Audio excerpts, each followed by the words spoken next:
Hola, hola, otra vez.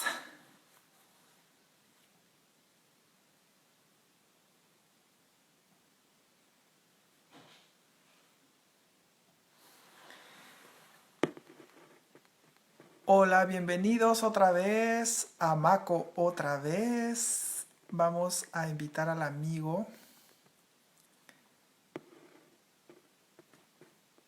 ¿Dónde estás? Estamos conversando con Julio Barco. Estoy esperando a que se conecte para volverlo a invitar.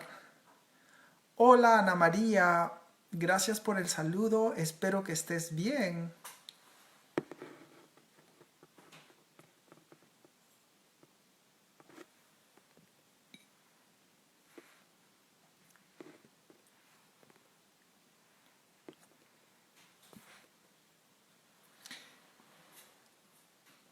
Estábamos conversando sobre poesía. ¿Qué es ser un poeta en Perú? Desde la reflexión de nuestro amigo Julio Barco, que se va a conectar nuevamente para poder seguir conversando.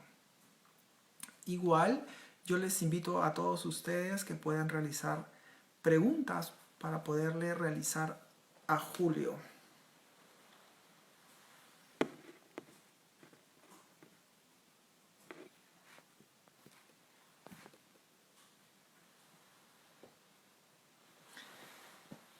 Gracias, gracias. Sí, yo estoy muy bien aquí en París.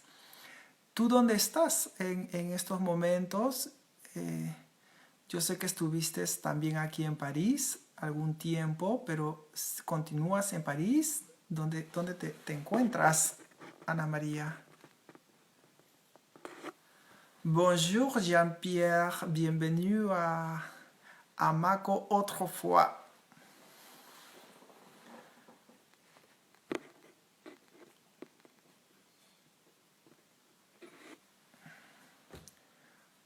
Bueno, el amigo Julio no se conecta, lo va a hacer en unos momentos. Mientras tanto, yo les puedo cantar una canción. No, mentira, no soy bueno cantando.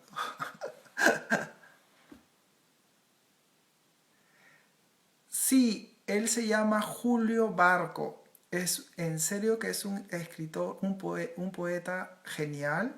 Yo, como les contaba, yo lo encontré en las redes sociales, en una página de internet.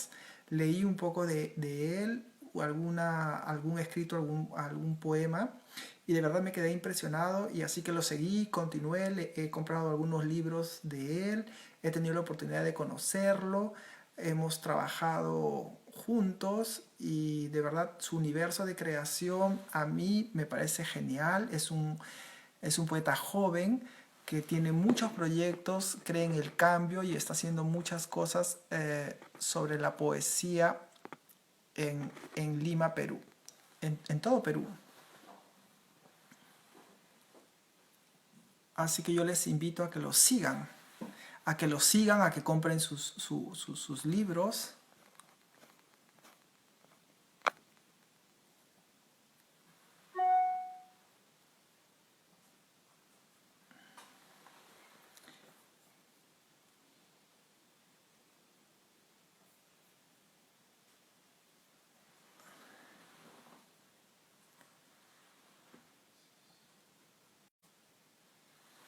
Aquí está. Ah, gracias Ana María, qué lindo lo que me dices, de verdad, muchas gracias.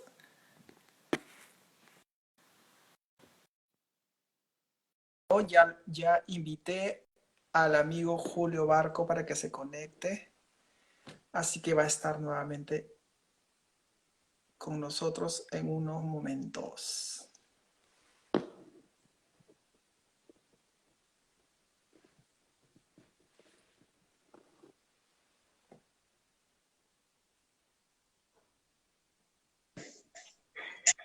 ¿Qué tal? Sí, ya, Hola, hola otra vez, Julio. ¿qué tal? Mire?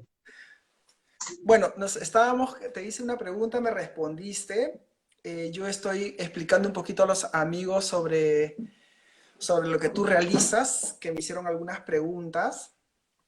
Entonces, siguiendo con este tema referente a lo que te decía, el cambio, que el cambio es personal de cada persona y yo veo en ti esa fuerza de querer hacer cambios. Tienes una energía que puede traspasar a las personas. Es así como yo lo noté el día que te conocí. A mí me gustaría ahora preguntarte, eh, referente, ya que tú te expresas o trabajas a través de la palabra, o el lenguaje en general, me gustaría tener tu opinión referente al Runa Simi. ¿Has explorado esa lengua? ¿Tú usas algo de quechua o runasimi en tu poesía? ¿Qué es lo que piensas referente a eso? Claro, de hecho me parece muy, digamos, como escritor me parece muy necesario que usemos todo lo que hay en nuestro continente para poder crear. En ese sentido creo que las lenguas son lo que está más perdido, más dejado por la propia escritura actualmente.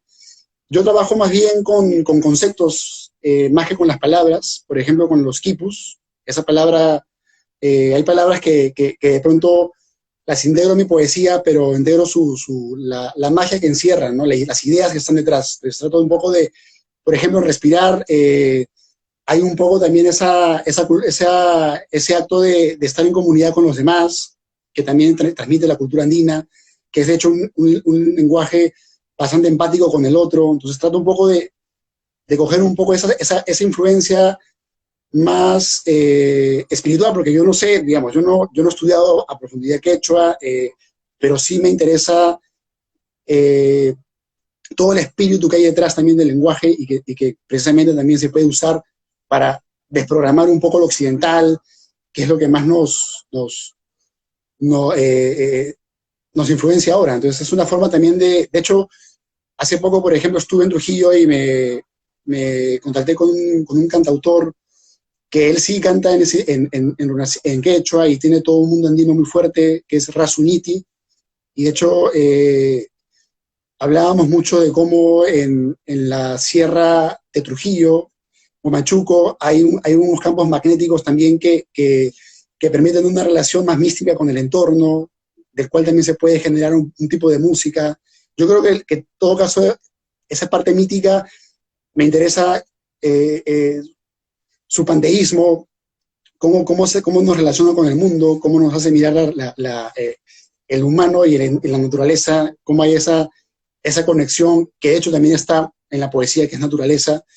Entonces yo creo que heredo un poco toda esa parte, digamos. De hecho, la integro en mi poesía, trato también de motivar también un diálogo hacia eso. Y de hecho, eh, creo que hay mucha buena poesía que ha logrado integrar esas lenguas, como por ejemplo Armas Molidas, de Juan Ramírez Ruiz, que recupera la lengua de los chimúes en Payares, y en base a eso trata de armar todo un cosmos, porque la complejidad de la mente humana está dentro de la complejidad de su lenguaje. Entonces, hay de pronto tipos de lenguaje que nos abren otro tipo de aperturas para relacionarnos con la realidad. Entonces, yo creo que en ese libro, Almas Molidas, por ejemplo, hay una exploración muy profunda sobre el tema, ¿no?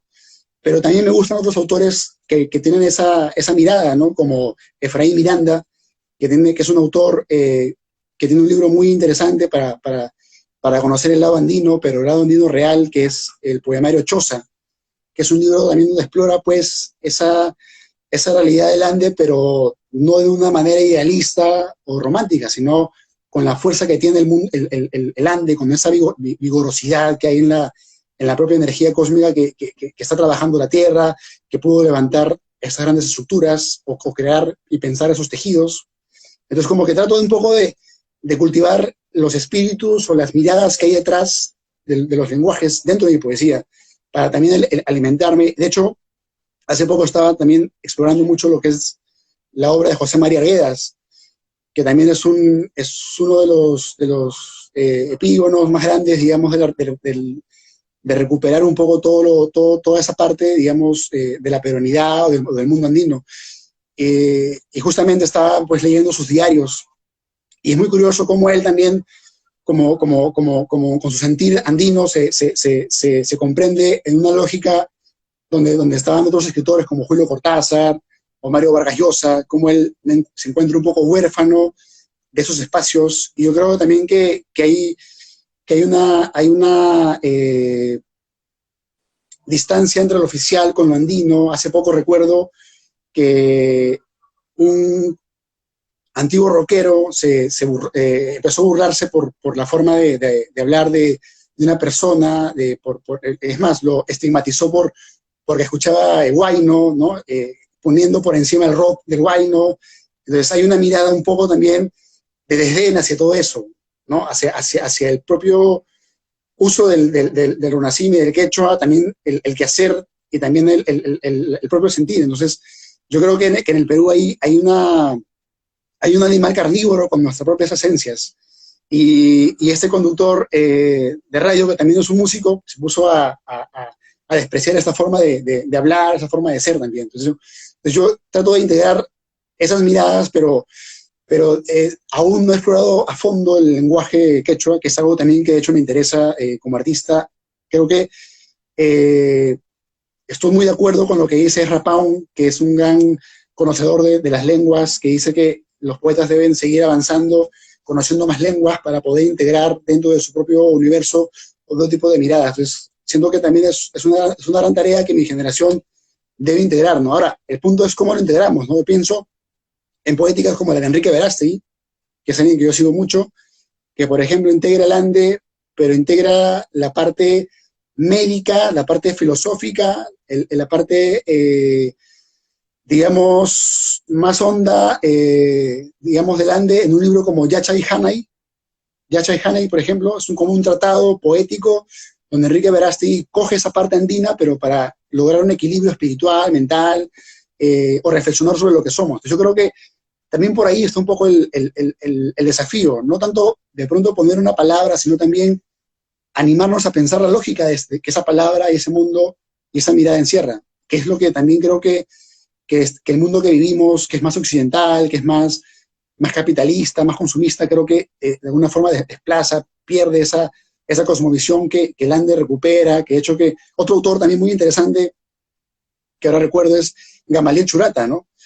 Que tiene una obra donde justamente discrepa de todo lo que es occidental, pero desde una mirada muy profunda del Ande, ¿no? Y se pone a criticar a Platón, se pone a criticar a Sócrates. Entonces hay un juego, pero desde la mirada andina, de por qué nosotros no podemos ser profundos o inteligentes sin Occidente. Entonces, creo que también la tarea de esta época es también recuperar una propia mirada y un propio universo mítico desde nuestros espacios, tanto geográficos como también espirituales. Así es, porque además es inevitable, porque justamente hablamos del lenguaje y bueno, el runasimi es parte de nuestro lenguaje, inclusive hablamos muchas palabras en runasimi sin saber de dónde viene, ¿no? En un lenguaje común, pero bueno, ese es un tema muy largo. Hay una pregunta que te acaban de hacer, es referente, ¿qué opinas sobre Julio Ramón Ribeiro? Yo creo que lo fascinante de Julio Ramón Ribeiro es su capacidad de crear magia con las palabras. O sea, es un poeta del cuento. Opino que tiene esa capacidad, esa sensibilidad. Yo recuerdo mucho uno de sus cuentos que se llama Al pie del acantilado, que justamente es un cuento que empieza reflexionando sobre una planta llamada la higuerilla, que es una planta que crece donde sea, dice, ¿no? O sea, es una planta que crece entre las rocas, entre la basura, y dice, ahí donde esa planta crece, nosotros también crecemos. Y es una reflexión sobre la pobreza, porque justamente lo que me gusta de Ribeiro es que Ribeiro, a pesar de que su mundo es el mundo urbano, tiene también una reflexión ácida sobre el urbano. Es una reflexión donde satiriza un poco la hipocresía de la urbe, satiriza un poco también, se queja un poco también del mundo andino, en cuentos como La piel de un inca no cuesta nada, perdón, no, La piel de un indio no cuesta nada, donde un gamonal, ¿no? Ante la muerte de un andino, pues no le importa, ¿no? Por ejemplo, ¿no? Pero también Me gusta mucho la mirada irónica de Ribeiro, me encantan también sus diarios. Hace poco tuve la oportunidad de leer sus diarios, que de hecho recomiendo a todos los que me están ahorita escuchando, porque es una forma muy rica de conocer la realidad más cotidiana de un escritor, ¿no? Nosotros lo vemos en una pantalla, una foto de Ribeiro, pero su propia cotidianidad nos lo dibuja de una forma mucho más descarnada, mucho más vital. Cuando Ribeiro era muy joven, viajó a Francia y muchas veces pasó pobreza, miseria, porque quería escribir, porque quería lograr una obra, que quería aprender de libros, trabajó, por ejemplo, como conserje. Uno de sus cuentos, como por ejemplo Gallinazos sin plumas, que es un cuento donde habla de dos niños que viven con su abuelo, que recogen basura justamente de las casas pitucas de Lima, donde encuentran cosas ahí, escarban, sacan y se van a los muladares y todo. Ribeiro se inspira de ese cuento viviendo en un hospedaje francés, siendo conserje ahí. Él era conserje, él entraba a los cuartos, sacaba la basura, y esa propia actividad lo llevó a Ribeiro a crear un cuento que era sobre la realidad más descarnada de lo que puede ser la Lima de los 50.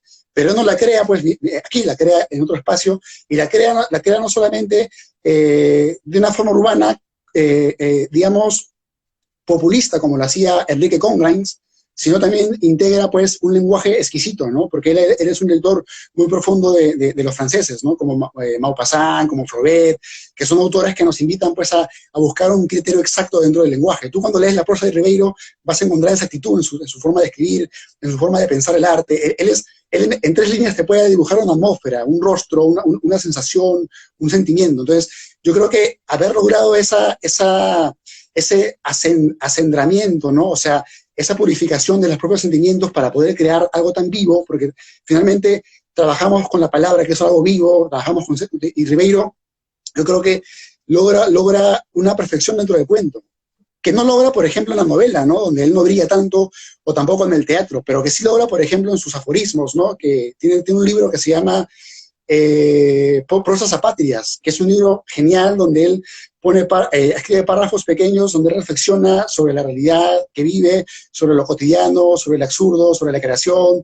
Es decir, Ribeiro me enseña a crear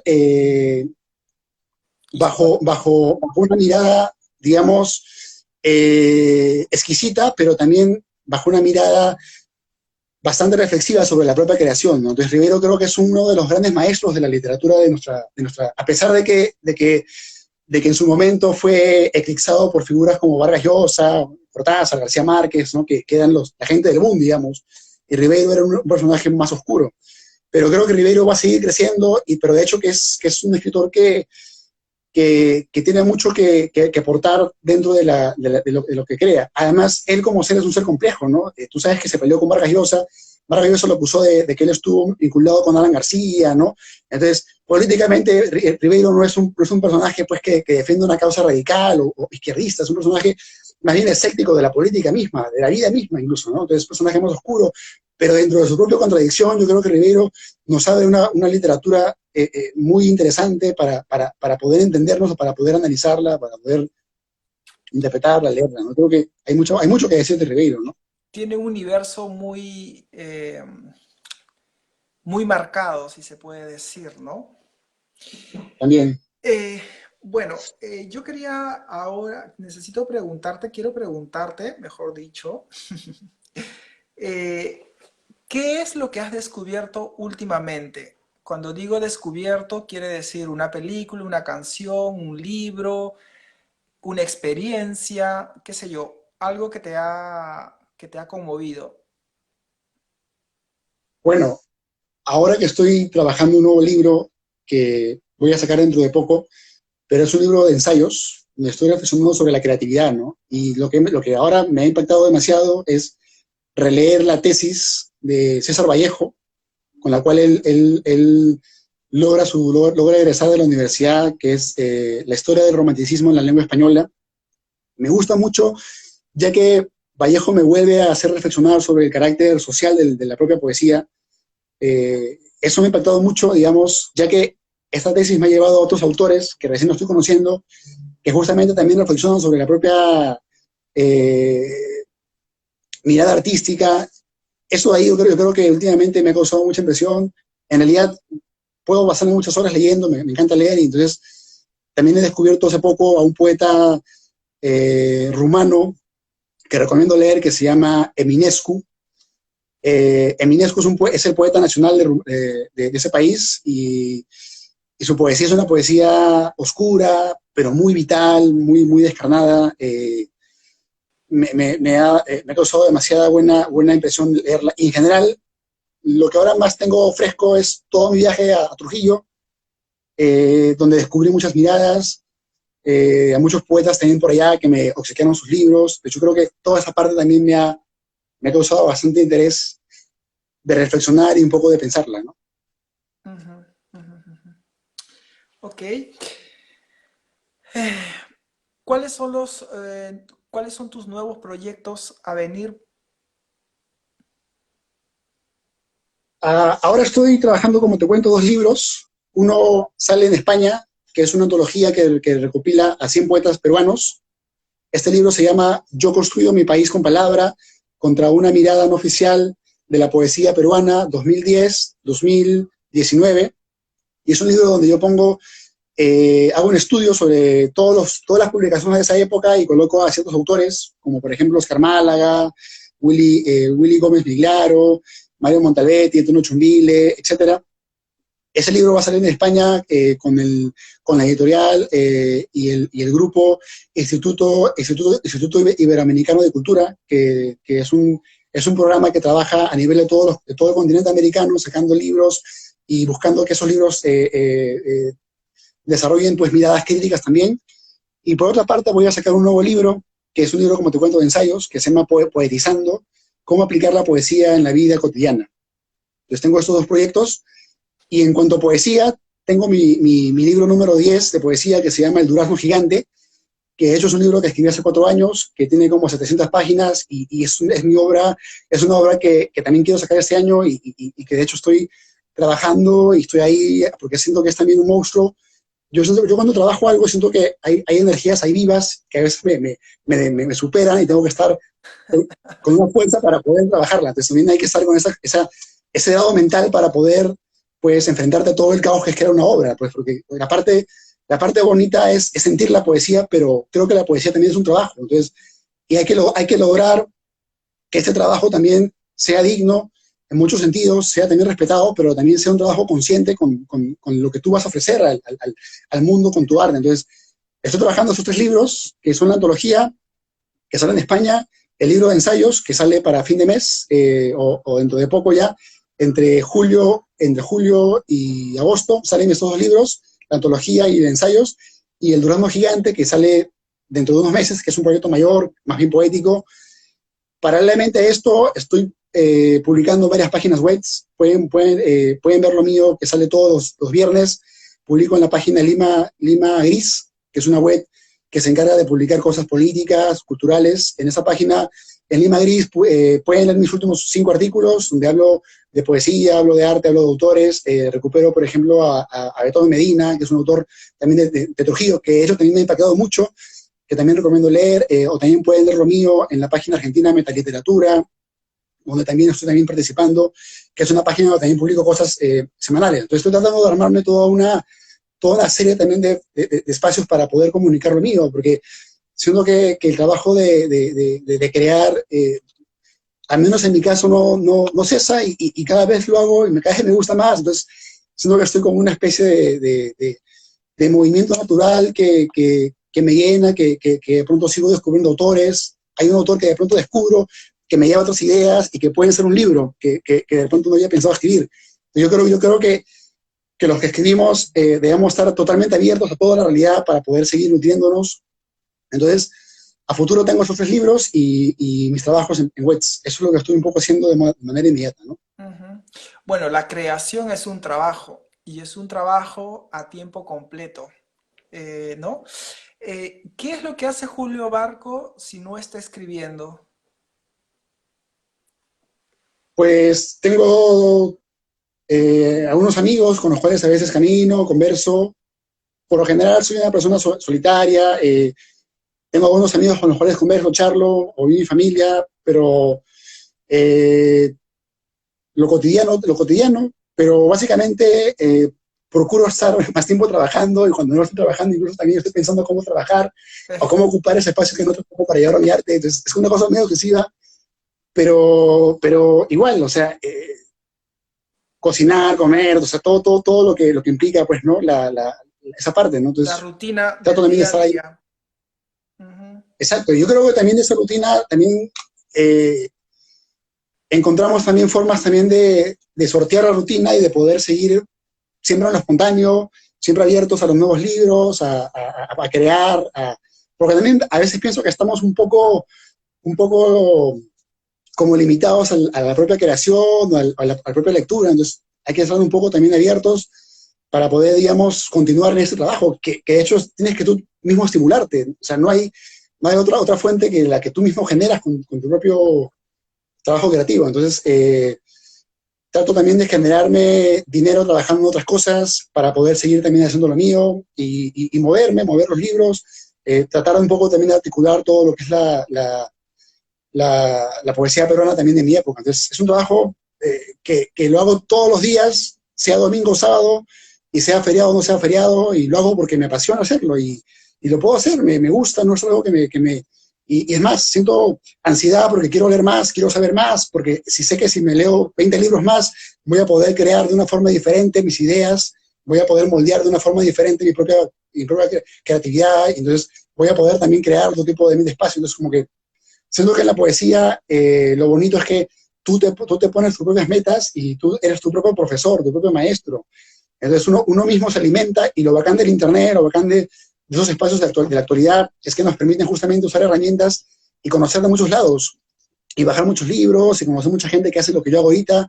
Por ejemplo, también trato de conectarme con gente de todo el continente. Tengo amigos que son de Argentina, de México, de Chile, de Ecuador, con los cuales también conversamos, nos pasamos libros, estamos ahí en debates, digamos, en un encuentro rico, nutritivo, que también nutre con sus propias formas de poetizar y de pensar la propia poesía. Así es. Bueno, estamos en una época de la información, ¿no? Del poder de la información y las redes sociales, pues en un móvil tú puedes tener mucha información si la sabes usar de buena manera. Tengo la última pregunta, Julio, que dice lo siguiente. Si tuvieras el poder de retroceder en el tiempo y te encontraras con tu propio yo, joven, ¿qué consejos le darías? Vaya.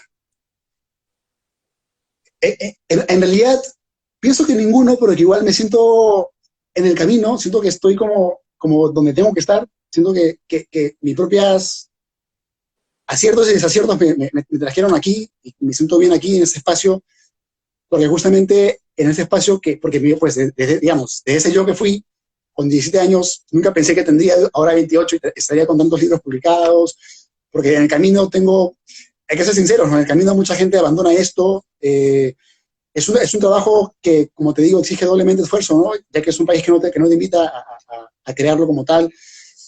Pero en todo caso, si me encuentro con mi yo de 17 o 18 años, eh, me gustaría pues, no sé, tal vez aconsejarle que siga viendo, por ejemplo, ahora que recuerdo algo, ¿no? Mira, por ejemplo, algo que sí le diría, que ahora que pienso a mi edad, cuando yo publiqué mi primer libro tenía 17 años, y yo no tenía tanta confianza en lo que hacía, porque yo sentía que lo que yo escribía no tenía valor, y es lo que uno siente cuando recién empieza. Entonces, cuando tenía 17 años, publiqué un libro que escribí pues en una sola noche y que mucha gente le gustó, que se llama Me da pena que la gente crezca. Pero en esa época yo tenía un montón de poesía, un montón de cuentos, o sea, yo escribí un montón. Y pienso que si volvería a esa edad, le diría a mi yo de esa época que se crea en su talento y que use todo lo que tenía en ese momento para publicar algo más grande de lo que publiqué porque no quería en mí. Y de mi primer libro a mi segundo libro pasaron 4 años. Yo publiqué mi primer libro a los 17, que me da pena que la gente crezca, pasaron 4 años y publiqué mi siguiente libro que se llama Respirar, con el cual ya me moví mucho más por el Perú, viajé a otros países como Chile y de pronto mi arte se conoció. Pero yo estuve por muchos años creyéndome sin tanto talento y estudiando más, creando más, escribiendo más. Entonces, si yo regresara a ese joven que fui, le diría, ¿sabes qué? Cree en ti, cree en lo que haces, y usa todo lo que tienes y publica algo de, no sé, de 100 páginas, que podía haberlo hecho en ese momento, pero que no lo hice porque, pues, no tenía esa intención, ¿no? Otra cosa más que haría, por ejemplo, sería promover desde esa época mucho más los medios como los del Internet, porque en esa época yo todavía estaba con una onda más del papel. Y yo creo que la revolución de esta época también es un poco mover todos los medios para poder difundir nuestro arte. Pero también podría decirle eso, ¿no? Y de hecho, eh, es un poco eso, cosas que he ido aprendiendo ahora que tengo 28 años, que cuando empecé no sabía, porque uno cuando escribe nunca se imagina pues que hay tanta gente también que lo hace y que de pronto hay tantos círculos, tanto movimiento y que uno puede participar. Algo que me pasó mucho, muy curioso fue que fui invitado, por ejemplo, a un festival que se hace en Cusco, que se llama Enero en la Palabra.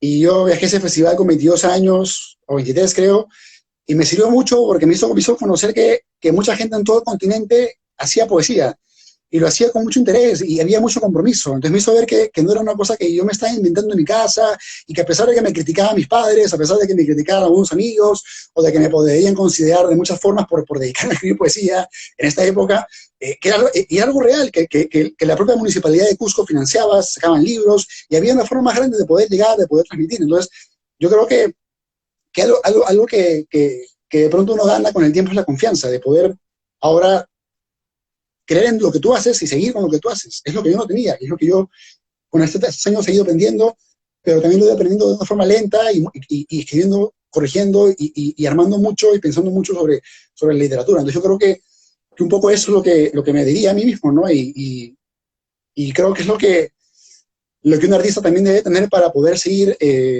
justamente creando, ¿no? Ayer o antes de ayer estaba leyendo a un pensador inglés que se llama Thomas Carlyle, que tiene justamente un libro que habla sobre los héroes y tiene un capítulo que se llama el literato como héroe y él explora cómo hay muchos escritores que de pronto al escribir su obra eh, creen en lo que hacen y se vuelven como mensajeros de la verdad que están cultivando. Entonces, mientras más tú creas en tu verdad y más tú cultives tu verdad, digamos, va a haber mayores fuerzas de que lo que tú hagas tenga un brote, tenga una fuerza, a que tú no creas en lo que tú haces, a que lo hagas solamente por moda, a que lo hagas porque de pronto lo hace tu amigo o porque de pronto es cool, es chévere, no, sino si tú lo haces porque de pronto tienes algo que decir, tienes que decir tu verdad y defiendes lo que tú haces, yo creo que eso te arroja pues a ser más audaz, a ser más arriesgado, a ser más ambicioso, porque estás trabajando en base a tu propia certidumbre, que obviamente también está plagado pues de un montón de... Porque finalmente en el arte nadie sabe que si lo que uno hace está bien o está mal, estamos siempre jugando, estamos siempre experimentando, pero creo que el juego se puede hacer más interesante si uno es más consciente de cómo juega dentro de su arte. Entonces yo creo que... Una cosa energética también, pienso que lo que tú dices, ¿no? Porque al final es tu Muy bien, realidad y es lo que la otra persona conecta, ¿no? Como, claro, y bueno, la lectura o un libro está vivo, ¿no? Tú lo creaste, pero también vuelve a vivir o a revivir a través de quien lo lea, porque lo que tú escribes es reinterpretado de acuerdo a la otra persona que lo lee, ¿no? Bueno, con tu respuesta puedo entender que tenemos Julio Barco para rato, lo cual me sí, parece muy bien. gracias. Y Me gustaría, si tienes algo más que acotar, que vamos a terminar.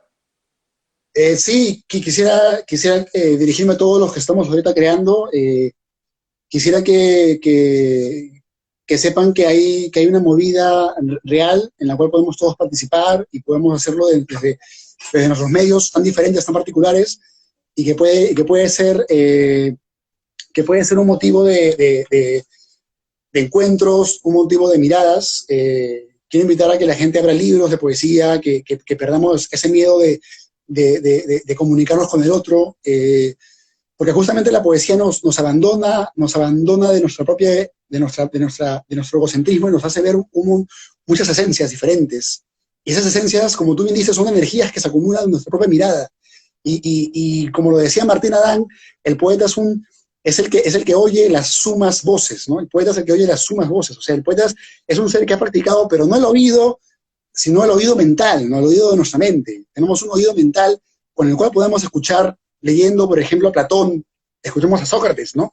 O también podemos escuchar la poesía. Entonces, yo creo que la invitación para formar la ilustración de esta época es usar todo el registro de nuestra mente y enriquecer nuestra vida con poesía. Entonces, quiero invitar a todos los que están creando, a todos los que están detrás en sus casas, detrás de una obra, que sigan activando en sus espacios la poesía, que sigan difundiendo su arte, que abran blogs, que abran webs, que lancen sus PDFs, porque todo ese caldo de cultivo permite justamente que se generen mayores libros, que se generen más hábitos lectores, porque en nuestro país también hay que saber, Marco, que es un país que no lee, que estamos último puesto en conversión lectora. Entonces, activar la poesía es activar la empatía con el otro, es activar la realidad interna que somos, es devolvernos también un poco a la naturaleza que de pronto la televisión, que es un agente más activo, no nos brinda. Entonces, esa comunidad, ¿no? Eso que decía Octavio Paz, ¿no? Esa conversación, ¿no? Conversar.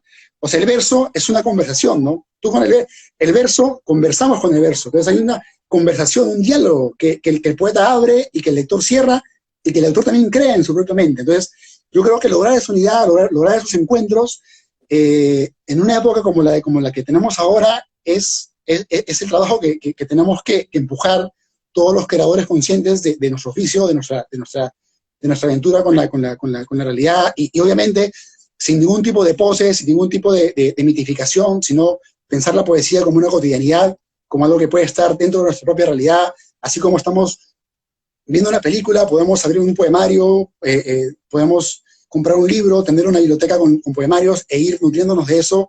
Entonces mi invitación es a cotidianizar, hacer cotidiano la magia de la poesía, que en realidad es una cuestión muy objetiva, muy humana, que está en el propio lenguaje, que es lo que nos hace humanos, que es lo que es nuestra esencia, que nos hace comunicarnos con el otro, y que precisamente el poeta, que es el que está trabajando más ese espacio, esa trinchera donde se da lo que se dice o se hace real la palabra, yo creo que debemos regresar a escuchar la poesía. Entonces, quisiera cerrar esto agradeciéndote también de que me des tu espacio, y de hecho para mí es muy emocionante poder hablar, y que me escuchen por Francia, y de hecho yo empecé acá en el Agustino, he trabajado durante años para poder manejar y para poder seguir con mi oficio, para poder levantarlo de la hipocresía, del desdén que la gente puede tener, para hacerlo también algo digno de tu día a día, y para mí es bastante emotivo estar contigo ahorita, comunicándote mis ilusiones, mis sueños, mi terquedad, mi obstinación, mis ganas de hacer las cosas,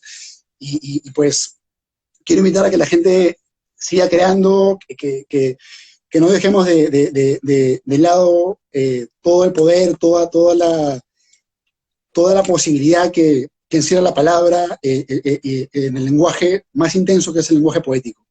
Y darte las gracias por el espacio.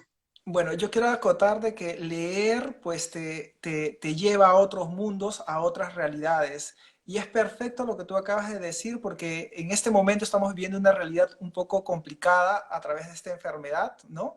Entonces, la Salud. lectura te puede hacer salir de este lugar y vivir nuevas aventuras y comprender otras formas de ver la vida. Así que es interesante de invitar a las personas que puedan leer, y también sería bueno que tú puedas decir tus redes sociales donde te pueden encontrar, y para que tengan más información sobre ti, y si quieren comprar o saber los poemas que tú realizas. Sí, invito a que me agreguen si desean saber más de mis ideas. Yo uso el Facebook de una forma prácticamente como para difundir mis ideas artísticas, o para conocer también un poco el movimiento poético. Es un poco mi manera de usar el Facebook. Entonces, por Facebook pueden ver los links que inserto para difundir un poco lo que yo hago, lo que hace también mi entorno. Estoy como Julio Barco por Facebook. En Google, de hecho, pueden buscar también mi trabajo, que está en varias páginas web. En Amazon, por Amazon pueden leer mis dos últimas publicaciones, mi novela, y también mi último poemario, que se llama Desierto. Eh, y también pueden buscar lo mío, bueno, en Google pueden encontrar también mis trabajos, y también si les interesa saber más sobre mis puntos de vista, sobre mis ideas, pueden buscar en YouTube. Hay también un montón de videos de entrevistas que me han hecho en varios lugares, donde también hilvano mis ideas, trato también de dar mis puntos de vista. Yo creo Ujú. que por ahí pueden encontrar un poco lo mío. Bueno, Julio Barco está en las redes sociales, así que fácil de poderte encontrar. Yo también agradezco mucho el hecho que hayas aceptado la invitación, el que compartas con nosotros tu universo de creación, tus puntos de vista, que los tienes muy claros. Y bueno, esto es una pequeña ventana justamente para difundir, para crear, para compartir, ¿no? Entonces, muchas gracias a ti por aceptar, por estar ahí. Y bueno, es una despedida, quizás un hasta pronto. Uno nunca sabe. No, Marco, y gracias y estupendo. Y estamos por acá para comunicarnos, para todo ello. Ujú. Bueno, que estés muy bien un momento, antes de terminar, tengo que comunicarte algo, que este viernes por este canal va a Claro. estar Natalie Chuyo, que es una diseñadora que trabaja con materiales orgánicos en todo el Perú y va a estar el día viernes hablando sobre su trabajo. Así que estás invitado y a todos los amigos que nos están escuchando. Ahora, bueno, sí te digo que tengas muy buenas tardes, gracias nuevamente y estamos comunicándonos. Ya, a ti, Marco, gracias a ti, nos vemos, hasta luego. Chao, chao. Ya, nos vemos, hasta luego.